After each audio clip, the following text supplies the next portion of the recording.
के पास जमीन नहीं थी और वो प्रधानमंत्री आवास योजना के लिए पात्र थे, माने एलिजिबल थे।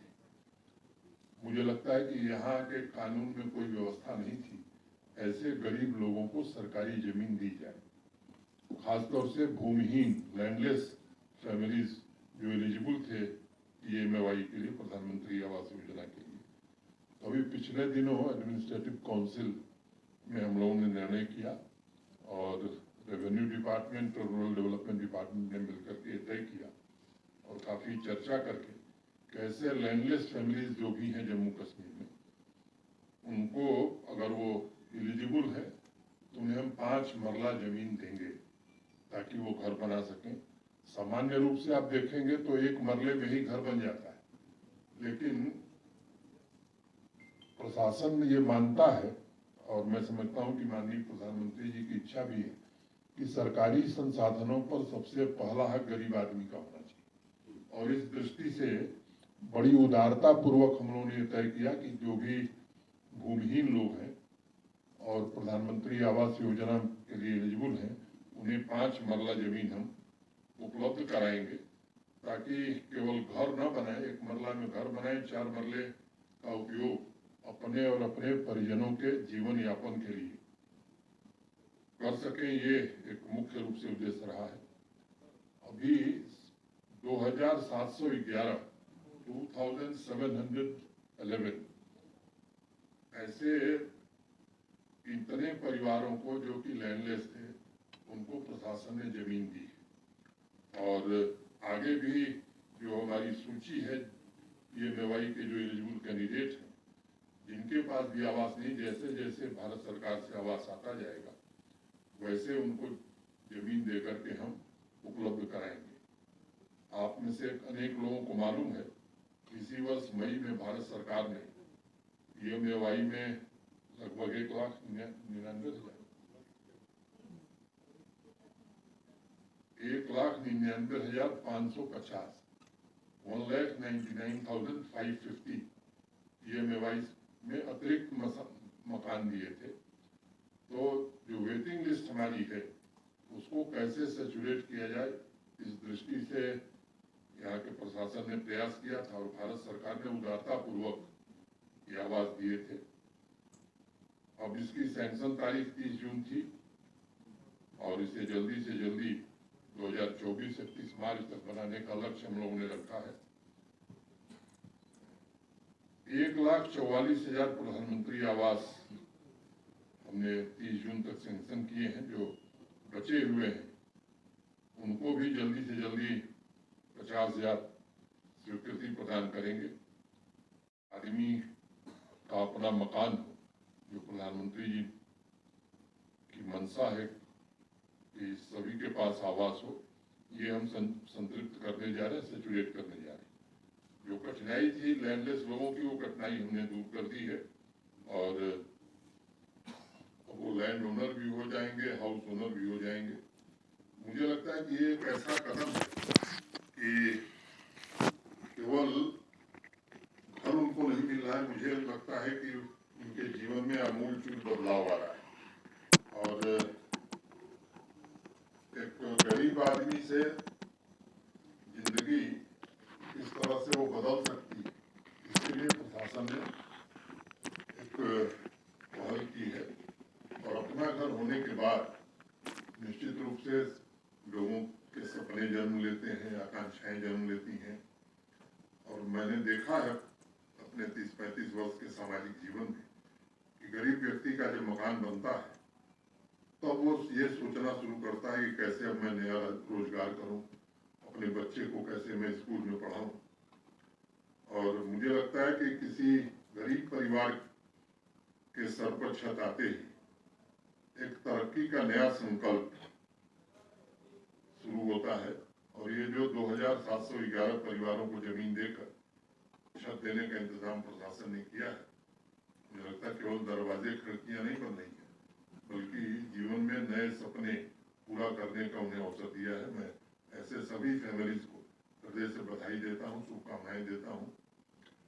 जो बचे हुए भूमिहीन हैं और जो पात्र हैं उनकी भी आकांक्षाएं पूरी हो, इसके लिए जम्मू कश्मीर प्रशासन पूरी तरह से प्रतिबद्ध है। वंचित वर्गों के लिए योजनाओं की बात यहाँ काफी होती थी, लेकिन जमीन पर आप लोग जानते हैं कम उतरती थी। अब ऑनलाइन सिस्टम में और डीबीटी के कारण ऐसी व्यवस्था बन गई है कि उसका एक एक पाई उस गरीब व्यक्ति तक जाएगा और एक समावेशी विकास मैं समझता हूं कि जम्मू कश्मीर के सामान्य व्यक्ति का होगा। पिछले 3.5-4 वर्षों में सामाजिक न्याय, सामाजिक समानता की व्यवस्था कायम करने में हमें सफलता मिली है। और मैं एक बात जोर देकर के कहना चाहता हूं कि हमारी नीति और नियत, इस दोनों में कोई भेद नहीं है। नीति भी हमारी यही है कि गरीब आदमी को मदद की जाए और नियत भी यही है। और हर कदम, हर फैसला गरीब आदमी को केंद्र बिंदु में रख करके किया जाता है। और मुझे लगता है कि वो लोग अब हाथ फैलाने के बजाय जम्मू कश्मीर के विकास में अपना योगदान दें, ये हम सबके लिए खुशी की बात होगी। अनेक जिंदगियों में इसके कारण परिवर्तन आएगा। मुझे लगता है कि मुख्य विषय यही था, आप लोगों को धन्यवाद देना और एक महत्वपूर्ण ये निर्णय हम लोगों ने किया था। तो 2 लाइन करके मैं बात खत्म करूंगा, फिर आप लोगों को सौंप दूंगा। नई नई आंखें हों तो हर मंजर अच्छा लगता है, नई नई आंखें हों तो हर मंजर अच्छा लगता है। कुछ दिन शहर में घूमे लेकिन अब घर अच्छा लगता है। हमने भी सोकर देखा है नए पुराने शहरों में, हमने भी सोकर देखा है नए पुराने शहरों में, जैसा भी है अपने घर का बिस्तर बहुत ही अच्छा लगता है। अपने घर का बिस्तर बहुत अच्छा लगता है। धन्यवाद। इस दृष्टि से मैं देखता नहीं, वो कश्मीर का हो या जम्मू का हो, जिसके पास जमीन नहीं है उसको जमीन दी जाएगी। उसमें सर रिफ्यूजीज भी आ रहे हैं जो पीओके के थे, उनके पास मैंने केवल एक क्राइटेरिया है, वो एलिजिबल हो प्रधानमंत्री आवास योजना के लिए। जमीन नहीं है तो जमीन सरकार देगी, that's all. No religion, no bar, भूमिहीन, यही क्राइटेरिया है। और एलिजिबिलिटी ऑफ पीएमएवाई। दूसरी सर महत्वपूर्ण बात, अमरनाथ यात्रा चल रही है सफलता से, तीसरा दिन है आज। काफी आपकी बार जो है इम्प्रूवमेंट की गई है, वो दिखता भी है और उसका विवरण भी पॉसिबल है। लेकिन सर जो हमारी मीडिया की शिकायत है सबसे बड़ी ये है कि पिछले कुछ सालों के दौरान एक हवा सी बनी है जहां मीडिया को बिल्कुल ही जैसे कि वो दुश्मन है यात्रा के, उनको न अलाउ किया जाता है ट्रैक्स पे जाने की, न गुफा में जाने की एंट्री है। यहां तक कि सोनमर्ग से ही बालटल के रास्ते से रोका जाता है। ऐसे लगता है जैसे कोई डर है कि कोई मीडिया में नेगेटिव खबर तो करता नहीं है। नेशनल मीडिया में अगर सब पॉजिटिव खबर करते हैं तो मीडिया पर इतनी बंदिशें क्यों हैं? नहीं, मीडिया पर कोई बंदिश नहीं है। जिसको दर्शन करना है बिना माइक के चले दर्शन करे, उसका स्वागत है। उसको पूरी तरह से फैसिलिटेट किया जाएगा। और अगर आप चलेंगे तो मैं खुद आपको लेके चलूंगा। आपकी सूचना के लिए कल 10,467 10,467 लोगों ने दर्शन किए थे। आज 11 बजे तक 6,801 6,801 ये संख्या है दर्शनार्थियों की। मुझे लगता है कि उस ट्रैक को इस बार काफी बेहतर बनाने में हमें सफलता मिली और बीआरओ ने बड़ा ही सराहनीय काम किया है। जहां जहां गुंजाइश थी वहां विड्थ भी बढ़ाई गई है, सेफ्टी रेलिंग्स भी वहां लगाई गई है और मजबूत सेफ्टी रेलिंग्स लगाई गई। स्वच्छता को लेकर के भी हमारा rural development department, shrine board या पूरा प्रशासन ही लगा हुआ है।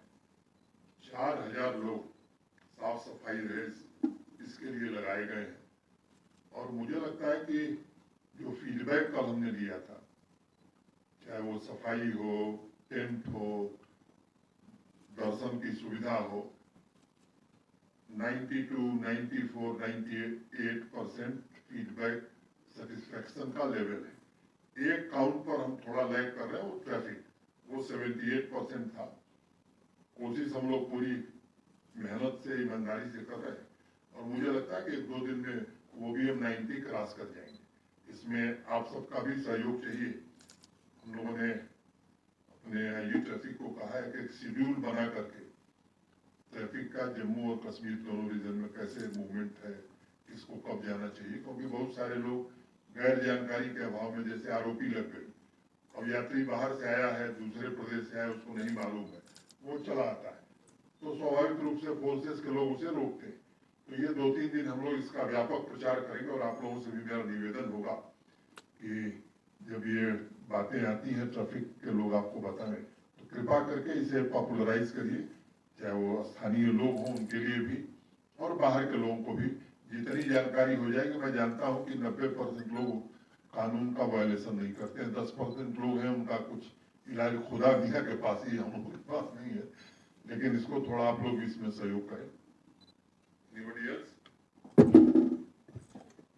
जी साहब, इस साल एक डेमोलिशन ड्राइव चली थी, उसमें बाद में कहा गया था कि एक सिंपैथेटिक व्यू लिया जाएगा जिनके पास ज्यादा जमीनें नहीं है, उसके बारे में कोई फैसला हुआ है? क्योंकि मैं जब चली थी तब भी मैंने कहा था किसी गरीब आदमी को नहीं छुआ जाएगा, और मुझे खुशी इस बात की है 1 या 2 एबरेशन हुए थे, उसको शाम तक हम लोगों ने करेक्ट कर दिया था। किसी भी गरीब और कमजोर व्यक्ति को नहीं छुआ गया है। अब यह है कि हम समर्थ हैं, हमारे पास अपना भी है और सरकार की जमीन भी दखल की है, तो मुझे लगता है कि मैंने पहले ही कहा कि सरकार का या प्रशासन का मूल मंत्र यही होना चाहिए कि सरकारी संसाधनों पर सबसे पहला हक गरीब आदमी का होना चाहिए। गरीब अगर आदमी है, मध्यम वर्गीय है, तो जरूर सिंपैथेटिक व्यू लिया जाएगा और कानून के दायरे में जो संभव होगा वो जरूर मदद की जाएगी। Two things. One, is this, just to clarify, is this government land that is being made available to landless people? And two, is there a land bank in one place or is this being made available in different districts, जिसको जहाँ जरूरत?